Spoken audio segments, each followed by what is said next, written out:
ಒಬ್ಬ ಸಾಮಾನ್ಯ delivery boy ಆಗಿದ್ದ ಸಾಮ್ರಾಟ್ ಅಂದು ತನ್ನ ಲವರ್ ವೈಭವಿ ಬರ್ತ್ಡೇ ಪಾರ್ಟಿಗೆ ತನ್ನ 1 ತಿಂಗಳ ಸ್ಯಾಲರಿ ಸೇವ್ ಮಾಡಿ ಬ್ಲಾಕ್ ಫಾರೆಸ್ಟ್ ಕೇಕ್ ಇಟ್ಕೊಂಡು ಅವಳ ಮನೆ ಮುಂದೆ ಬಂದಿದ್ದ. ಬರ್ತ್ಡೇ ಪಾರ್ಟಿ ಇದ್ದಿದ್ದು 8 ಗಂಟೆಗೆ. ಆದ್ರೆ ಸಾಮ್ರಾಟ್ ತನ್ನ ಕೆಲಸ ಮುಗಿಸಿ ಬರುವಾಗ ಅದಾಗ್ಲೇ ಗಂಟೆ 10 ಆಗಿತ್ತು. ವೈಭವಿ ಸಿಟ್ಟು ಮಾಡ್ಕೊಂಡಿರ್ತಾಳಂತ ಭಯದಲ್ಲಿ ಸಾಮ್ರಾಟ್ ಅವಳ ಮನೆ ಡೋರ್ ಹತ್ರ ಬಂದಾಗ ಮೇಲೆ ಬಾಲ್ಕನಿಯಲ್ಲಿ ಜೋರಾಗಿ ಡಿಜೆ ಕೇಳ್ತಿತ್ತು. ಸಾಮ್ರಾಟ್ ಸೌಂಡ್ ಕೇಳ್ತಿದ್ದ ಡೈರೆಕ್ಷನ್ ನೋಡಿ ಅಲ್ಲಿಗೆ ಹೋದಾಗ ಅಲ್ಲಿ ಅವನು ಕಂಡ ಆ ಒಂದು ದೃಶ್ಯದಿಂದ ಅವನ ಕೈ ಕಾಲುಗಳು ನಡುಗಿದ್ವು. ಆತುರವಾಗಿ ಹೋಗಿ ಡೋರ್ ಬೆಲ್ ಮಾಡಿದ ಸಾಮ್ರಾಟ್. ವೈಭವಿನೇ ಬಂದು ಡೋರ್ ಓಪನ್ ಮಾಡಿದ್ಲು. ಅವಳ ಅವತಾರ ನೋಡಿದ ಸಾಮ್ರಾಟ್ ಶಾಕ್ ಆದ. ಯಾವಾಗ್ಲೂ ಟ್ರೆಡಿಷನಲ್ ಆಗಿ ಡ್ರೆಸ್ ಹಾಕೊಂಡು ಮುದ್ದಾಗಿರ್ತಾ ಇದ್ದ ವೈಭವಿ ಅವತ್ ನೋಡಿದ್ರೆ ಮಿನಿ ಸ್ಕರ್ಟ್ ಹಾಕೊಂಡು ಫುಲ್ ಪಾಶ್ ಆಗಿ ರೆಡಿ ಆಗಿದ್ಲು.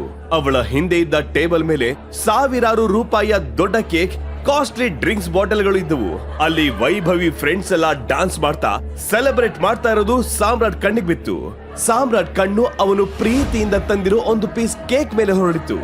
ಎಷ್ಟೇ ಆದ್ರೂ ಪ್ರೀತಿಸಿರೋ ಹುಡುಗಿಗೆ ಅವಳ ಹುಡುಗ ತಂದ್ಕೊಡೋ ಕೇಕ್ ತುಂಬಾ ಸ್ಪೆಷಲ್ ಅಂತ ಆಸೆಯಿಂದ ಆ ಕೇಕ್ ಅನ್ನ ವೈಭವಿ ಮುಂದೆ ಹಿಡಿದ ಸಾಮ್ರಾಟ್. ಅಷ್ಟರಲ್ಲೇ ಅವಳ ಫ್ರೆಂಡ್ ಒಬ್ಳು, ಏನೇ ವೈಭವಿ ನಿಂದು, ಅದೆಷ್ಟು ಹೊತ್ತ ಡೆಲಿವರಿ ಬಾಯ್ ಜೊತೆ ಮಾತಾಡ್ತಾ ನಿಲ್ತೀಯ, ಬೇಗ ಟಿಪ್ಸ್ ಕೊಟ್ಟು ಕಳಿಸ್ಬಾರ್ದಾ ಅಂತ ಕೇಳಿದಾಗ ಅವಳ ಇನ್ನೊಬ್ಳು ಫ್ರೆಂಡ್, ಅಯ್ಯೋ ಅವನು ಡೆಲಿವರಿ ಬಾಯ್ ಅಲ್ಲ, ವೈಭವಿ ಬಾಯ್, ಐ ಮೀನ್ ಅವಳ ಬಾಯ್ ಫ್ರೆಂಡ್.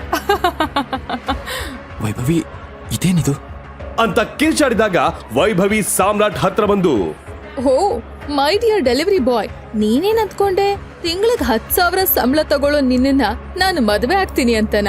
ಅದೆಲ್ಲ ನಿನ್ನ ಭ್ರಮೆ. You are just a piece of paper.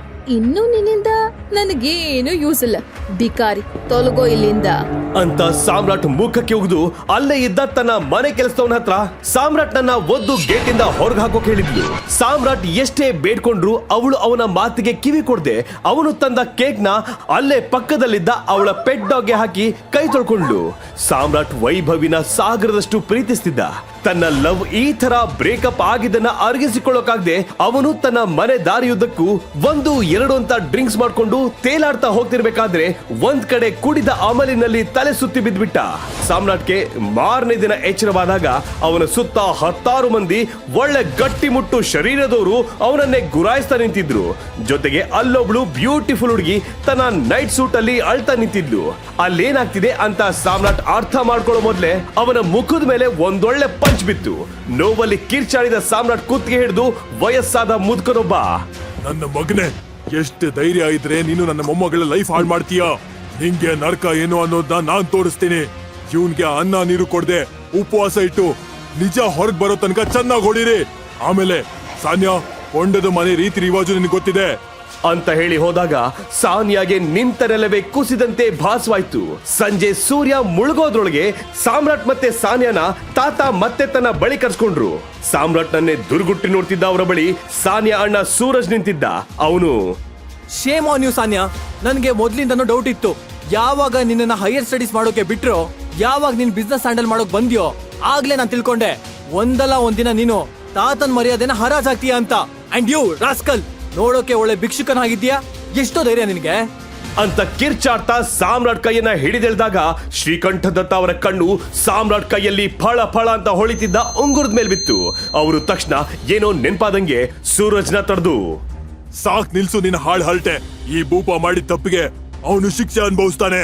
ಈಗ್ಲೇ ಸಾನ್ಯಾ ಮತ್ತೆ ಇವನ ಮದ್ವೆ ನಡೀಲಿ. ಜೊತೆಗೆ ಇನ್ ಮುಂದೆ ಇವನು ಈ ಮನೆ ಅಳಿಯನಾಗಿ ಇಲ್ಲೇ ಬಿದ್ದು ಸಾಯ್ಬೇಕು ಅಂತ ಕಟುವಾಗಿ ಹೇಳಿ ಅವರಿಬ್ಬರ ಮದ್ವೆಯನ್ನ ಮಾಡಿಸ್ಬಿಟ್ರು. ಮದ್ವೆ ಏನೋ ಆಯ್ತು, ಆದ್ರೆ ಸಾನಿಯಾಗೆ ಇದು ಇಷ್ಟ ಇರ್ಲಿಲ್ಲ. ಅವಳು ಮದ್ವೆ ಮೊದಲ ರಾತ್ರಿನೇ ಸಾಮ್ರಾಟ್ಗೆ, ನಿನ್ ಹೆಸರೇನು, ನೀನ್ ಎಲ್ಲಿಂದ ಬಂದಿದ್ಯಾ ಅನ್ನೋದು ನನಗ್ ಬೇಡ. ಆದ್ರೆ ಒಂದ್ ಮಾತ್ ನೆನ್ಪಿಟ್ಕೋ, ಹೊರಗಿನ ಪ್ರಪಂಚಕ್ ಮಾತ್ರ ನಾವಿಬ್ರು ಗಂಡ ಹೆಂಡ್ತಿ. ಆದ್ರೆ ಈ 4 ಗೋಡೆಯೊಳಗೆ ನೀನ್ ಯಾರೋ ನಾನ್ ಯಾರೋ ಅಂತ ಹೇಳಿ ಸಾಮ್ರಾಟ್ ಮುಖದ ಮೇಲೆ ಪಿಲ್ಲೋ ಮತ್ತೆ ಬೆಡ್ಶೀಟ್ ಬಿಸಾಕಿ ನೆಲದ ಮೇಲೆ ಮಲಗೋ ಹಾಗೆ ಸಿಗ್ನಲ್ ಕೊಟ್ಲು. ಸಾಮ್ರಾಟ್ ತನ್ನ ಜೀವನದಲ್ಲಿ ಏನಾಗ್ತಿದೆ ಅಂತ ಅರ್ಥ ಮಾಡ್ಕೊಳಕಾಗದೆ ಬೇಸತ್ತು ಸುಸ್ತಾಗಿ ಮಲ್ಕೊಂಡ. ಮಾರನೇ ದಿನದಿಂದ ಡೆಲಿವರಿ ಬಾಯ್ ಆಗಿದ್ದ ಸಾಮ್ರಾಟ್ ಮನೆ ಅಳಿಯ ಸಾಮ್ರಾಟ್ ಆಗಿ ಕೆಲಸ ಮಾಡೋಕೆ ಶುರು ಮಾಡ್ದ. ಸಾನ್ಯಾ ಮನೆ ಗುಡ್ಸಿ ಒರ್ಸೋದ್ರಿಂದ ಶುರು ಮಾಡಿ ಟಾಯ್ಲೆಟ್ ಬಾತ್ರೂಮ್ ಕ್ಲೀನ್ ಮಾಡೋ ಕೆಲ್ಸಕ್ಕೂ ಎಲ್ರು ಅವನನ್ನೇ ಕರೀತಿದ್ರು. ಆ ಮನೆಯಲ್ಲಿದ್ದ ಕೆಲಸದವ್ರು ಕೂಡ ಅವನಿಗೆ ಗೌರವ ಕೊಡ್ತಿರ್ಲಿಲ್ಲ. ದಿನಗಳು ಉರುಳಿದ್ವು. ಒಂದು ದಿನ ಸಾನ್ಯಾ ಸಾಮ್ರಾಟ ಕರೆದು, ಇಲ್ ನೋಡು, ಇವತ್ ನೈಟ್ ನನ್ ಫ್ರೆಂಡ್ ಪಾರ್ಟಿ ಅರೇಂಜ್ ಮಾಡಿದಾಳೆ. ನೀನ್ ನನ್ ಜೊತೆ ಬರ್ತಿದ್ಯಾ, ಯಾವ್ದಾದ್ರೂ ಒಳ್ಳೆ ಡ್ರೆಸ್ ಹಾಕು, ಅಲ್ಲೂ ನನ್ ಮರ್ಯಾದೆ ಹರಾಜ್ ಮಾಡ್ಬೇಡ.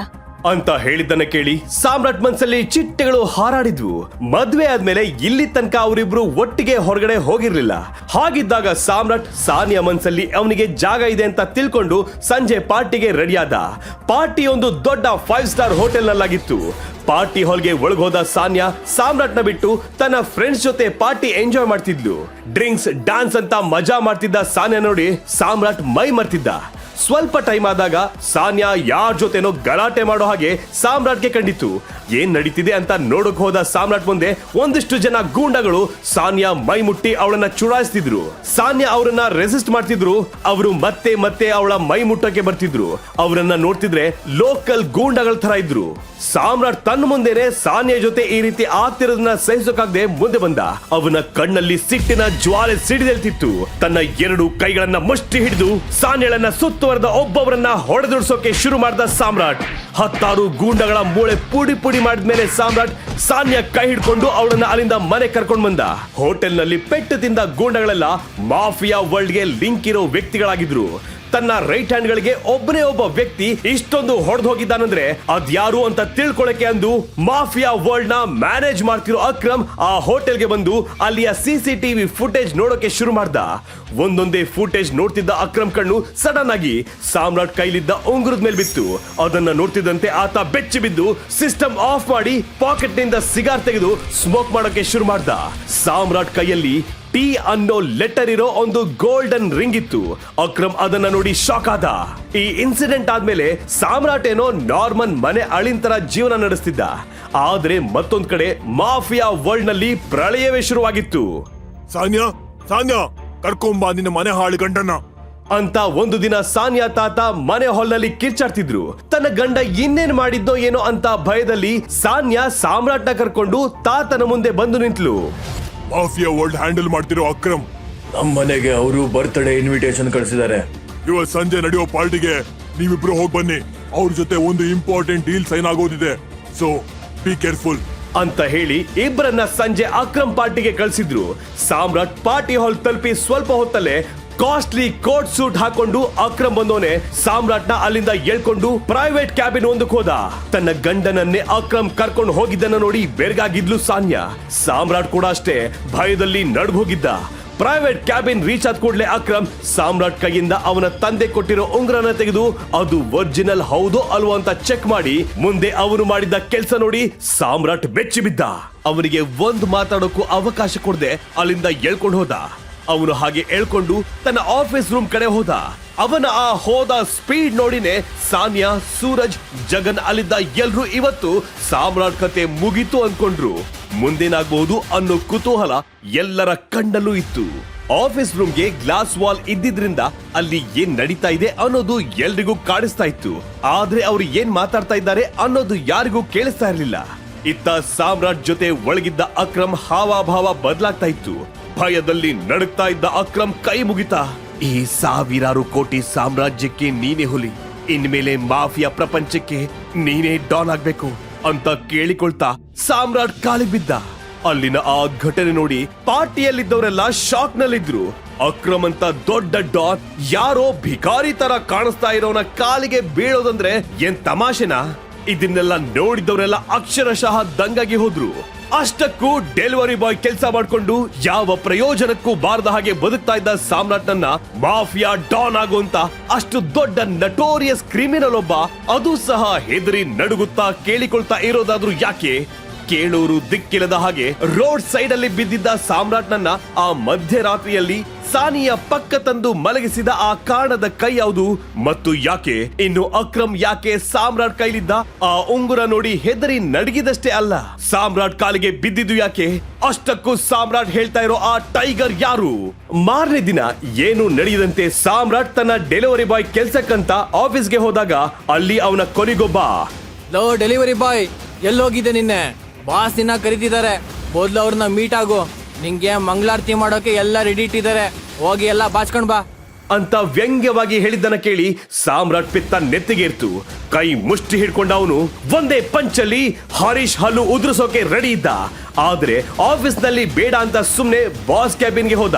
ಅಲ್ಲಿ ನೋಡಿದ್ರೆ ಹೇಳ್ದೆ ಕೇಳ್ದೆ ನಿನ್ನೆ ಎಲ್ಲಿ ಹೋಗಿದ್ದೆ? ನಿನಗೆ ಇಷ್ಟ ಬಂದಾಗ ಬರೋಕೆ, ಇಷ್ಟ ಬಂದಾಗ ಹೋಗೋಕೆ ಇದೇ ನಿನ್ ಹೆಂಡತಿ ಮನೆ ಅನ್ಕೊಂಡ್ಯಾ? ತಗೋ ನಿನ್ ಟರ್ಮಿನೇಷನ್ ಲೆಟರ್. ನನ್ ಕಣ್ಮುಂದೆ ನಿಲ್ಬೇಡ, ತೊಲ್ಗೋ ಅಂತ ಹೇಳಿದ್ದಕ್ಕೆ ಸಾಮ್ರಾಟ್ ತನ್ನ 1 ತಿಂಗಳ ಸ್ಯಾಲ್ರಿ ಕೊಡಿ ಅಂತ ಕೇಳಿದಾಗ ಬಾಸ್ ಸೆಕ್ಯೂರಿಟಿನ ಕರೆದು ಅವನನ್ನ ಹೊರಗೆ ಹಾಕೋಕೆ ಹೇಳ್ದ. ಆದ್ರೆ ಆ ಸೆಕ್ಯೂರಿಟಿ ಸಾಮ್ರಾಟ್ ಕಾಲರ್ ಹಿಡಿದು ಹೊರಗೆ ಹಾಕೋ ಮೊದಲು ಅವನನ್ನ ಸಾಮ್ರಾಟ್ ಹೊಡೆದು ನೆಲದ ಮೇಲೆ ಬಿಸಾಡಿದ್ದ. ಇದನ್ನ ನೋಡಿದ ಬಾಸ್ ಭಯದಲ್ಲಿ ತನ್ನ ಪಾಕೆಟ್ ನಿಂದ ಒಂದಿಷ್ಟು ದುಡ್ಡನ್ನ ತೆಗೆದು ಸಾಮ್ರಾಟ್ ಕೈಗಿಟ್ಟ. ಸಾಮ್ರಾಟ್ ಅವನಿಗೆ ವಾರ್ನ್ ಮಾಡ್ತಾ ಅಲ್ಲಿಂದ ಹೊರಟು ಹೊರಗೆ ಬಂದ. ಈ ವಿಚಾರನ ಸಾನ್ಯಾಗೆ ಕಾಲ್ ಮಾಡಿ ಹೇಳಿದಾಗ ಅವಳು ಸಿಟ್ಟಲ್ಲಿ, ಯಾವ ದರಿದ್ರ ಗಳಿಗೆಲಿ ನೀನ್ ನನ್ ಕುತ್ತಿಗೆಗೆ ತಗ್ಲಾಕೊಂಡ್ಯೋ? ಇಷ್ಟು ದಿನ ಹೇಳೋಕೆ ಅಂತ ಒಂದ್ ಕೆಲ್ಸ ಆದ್ರೂ ಇತ್ತು, ಇವಾಗ ಅದನ್ನ ಕೂಡ ಕಳ್ಕೊಂಡು ಹಿಂಗ್ ಫೋನ್ ಮಾಡಿ ಹೇಳೋಕೆ ನಿನ್ಗೆ ನಾಚಿಕೆ ಆಗಲ್ವಾ ಅಂತ ಹೇಳಿ ಕಾಲ್ ಕಟ್ ಮಾಡಿದ್ಲು. ದಿಕ್ಕು ತೋಚದ ಸಾಮ್ರಾಟ್ ತಕ್ಷಣ ಪಾಕೆಟ್ ಇಂದ ಫೋನ್ ತೆಗೆದು ಒಂದು ನಂಬರ್ಗೆ ಡಯಲ್ ಮಾಡ್ದ. 1-2 ನಿಮಿಷ ಕಾಲ್ ನಲ್ಲಿ ಮಾತಾಡಿ ಕಟ್ ಮಾಡಿ ಅರ್ಜೆಂಟ್ ಅಲ್ಲಿ ಸಿಟಿಯ ಫೇಮಸ್ ಹೋಟೆಲ್ ಕಡೆ ರಿಕ್ಷಾ ಮಾಡ್ಕೊಂಡು ಹೋದ. ಹೋಟೆಲ್ ಮುಂದೆ ಬಂದು ನಿಂತ ಅವನನ್ನು ನೋಡಿ hotel security, you bloody beggar, ನಿನ್ನಂತ ಬೀದಿ ಭಿಕಾರಿಗೆ ಈ 5 ಸ್ಟಾರ್ ಹೋಟೆಲೇ ಸಿಗ್ತಾ ಭಿಕ್ಷೆ ಬೇಡೋಕೆ? ನನ್ ಕಣ್ಣು ಮುಚ್ಚಿ ತೆರೆಯೋದ್ರೊಳಗೆ ಇಲ್ಲಿಂದ ತೊಲಗು, ಇಲ್ಲ ಅಂದ್ರೆ ನಿನ್ ಮೂಳೆ ಮಾಂಸ ಹೊರಗ್ ಬರೋಷ್ಟು ಓದಿತೀನಿ ನೋಡು ಅಂತ ಹೇಳಿದಾಗ ಸಾಮ್ರಾಟ್ ತನಗೆ ಒಂದು ಇಂಪಾರ್ಟೆಂಟ್ ಕೆಲಸ ಇದೆ, ಒಳಗಡೆ ಹೋಗ್ಲೇಬೇಕಂತ ಹೇಳ್ದ. ಆದ್ರೆ ಅವನ ಮಾತನ್ನ ಕೇಳಿದ ಸೆಕ್ಯೂರಿಟಿ ಸಾಮ್ರಾಟ್ನ ಹೊರಗಡೆ ತಳ್ಳೋಕೆ ಹೊರಟಾಗ ಅವನಿಗೆ ಒಂದು ಕಾಲ್ ಬಂತು. ಕಾಲ್ ಪಿಕ್ ಮಾಡಿದ ಸೆಕ್ಯೂರಿಟಿ ಭಯದಲ್ಲಿ ನಡುತ್ತಾ ಸಾಮ್ರಾಟ್ ಬಳಿ ಸಾರಿ ಕೇಳಿ ಅವನನ್ನ ಒಳಗೆ ಹೋಗೋದಕ್ ಬಿಟ್ಟ. ಹೋಟೆಲ್ ರೂಮ್ ತಲುಪಿದ ಸಾಮ್ರಾಟ್ ರೂಮ್ ಒಳಗೆ ಫುಲ್ ಡಾರ್ಕ್ನೆಸ್ ಇದ್ದದನ್ನ ಕಂಡು ಬೆಚ್ಚಿ ಬಿದ್ದ. ಹಾಲ್ ಪಕ್ಕದಲ್ಲಿದ್ದ ಒಂದು ರೂಮ್ ನಲ್ಲಿ ಮಾತ್ರ ಡಿಮ್ ಲೈಟ್ ಒಂದು ಆನ್ ಆಗಿತ್ತು. ರೂಮ್ ಒಳಗೆ ಕಾಲಿಟ್ಟ ಸಾಮ್ರಾಟ್ ಅಲ್ಲಿದ್ದ ಮಾಸ್ಟರ್ ಚೇರ್ ನಲ್ಲಿ ಕೂತಿದ್ದ ವ್ಯಕ್ತಿಯನ್ನು ನೋಡಿ ಬೆಚ್ಚಿ ಬಿದ್ದ. ಆ ವ್ಯಕ್ತಿ ಸಾಮ್ರಾಟ್ ಬಳಿ welcome to your world boss ಅಂತ ಹೇಳಿದಾಗ ಆ ವಾಯ್ಸ್ ಕೇಳಿ ಸಾಮ್ರಾಟ್ ಮೈ ಜುಮ್ ಅನಿಸ್ತು. ಹಾಗಾದ್ರೆ ಜಾಬ್ಲೆಸ್ ಸಾಮ್ರಾಟ್ ತನ್ನ ಫೋನ್ ಇಂದ ಡಯಲ್ ಮಾಡಿದಾದ್ರು ಯಾರಿಗೆ? 5 ಸ್ಟಾರ್ ಹೋಟೆಲ್ ನಲ್ಲಿದ್ದ ಆ ನಿಗೂಢ ವ್ಯಕ್ತಿ ಯಾರು? ಅವರ ವಾಯ್ಸ್ ಕೇಳಿ ಸಾಮ್ರಾಟ್ ಬೆಚ್ಚಿ ಬಿದ್ದಿದ್ಯಾಕೆ? ಮಾಫಿಯಾ ವರ್ಲ್ಡ್ ಮ್ಯಾನೇಜ್ ಮಾಡೋ ಅಕ್ರಮ್ ಯಾಕೆ ಸಾಮ್ರಾಟ್ ನಂತ ಭಿಕಾರಿಗೆ ರೆಸ್ಪೆಕ್ಟ್ ಕೊಟ್ಟು ಮಾತಾಡ್ತಿದ್ದ? ಲವರ್ ಕೈ ಕೊಟ್ಲು ಅಂತ ಕುಡಿದು ರೋಡ್ ಸೈಡ್ ಅಲ್ಲಿ ಬಿದ್ದ ಸಾಮ್ರಾಟ್ ಅದಿ ಹೇಗೆ ಸಿಟಿಯ ಫೇಮಸ್ ಕೊಂಡದ ಮನೆ ಮೊಮ್ಮಗಳನ್ನ ಮದುವೆ ಆದ? ಅಷ್ಟಕ್ಕೂ ಬೀದಿಲಿ ಬಿದ್ದವನು ಹೇಗೆ ಅವರ ಮನೆ ಒಳಗೆ ಕಣ್ಣು ಓಪನ್ ಮಾಡ್ದ? ಶ್ರೀಕಂಠ ದತ್ತ ಅವರು ಸಾಮ್ರಾಟ್ ಕೈಯಲ್ಲಿದ್ದ ಉಂಗುರ ನೋಡಿ ಬೆಚ್ಚಿ ಬಿದ್ದಿದ್ಯಾಕೆ? ಸಾಮ್ರಾಟ್ ಬ್ಯಾಕ್ ಗ್ರೌಂಡ್ ಏನು ಅಂತ ಸಾನ್ಯಾಗೆ ನಿಜ ಗೊತ್ತಾಗುತ್ತಾ? ಸಾಮ್ರಾಟ್ ಜೀವನದಲ್ಲಿ ಮುಂದೇನಾಗುತ್ತೆ? ಇದನ್ನೆಲ್ಲ ತಿಳಿಯೋಕೆ ಈಗ ನೀವು ಪಾಕೆಟ್ FM ನಲ್ಲಿರೋ ಎಲ್ಲ ಶೋಗಳನ್ನ ಈಸಿಯಾಗಿ ಕೇಳಬಹುದು. ಈಗಲೇ ಡೌನ್ಲೋಡ್ ಮಾಡಿ ಪಾಕೆಟ್ FM ಮತ್ತು ಕೇಳಿ ಟೈಗರ್ ರಿಟರ್ನ್ಸ್ ಅನ್ನೋ ಸೂಪರ್ ಹಿಟ್ ಕಥೆಯನ್ನ.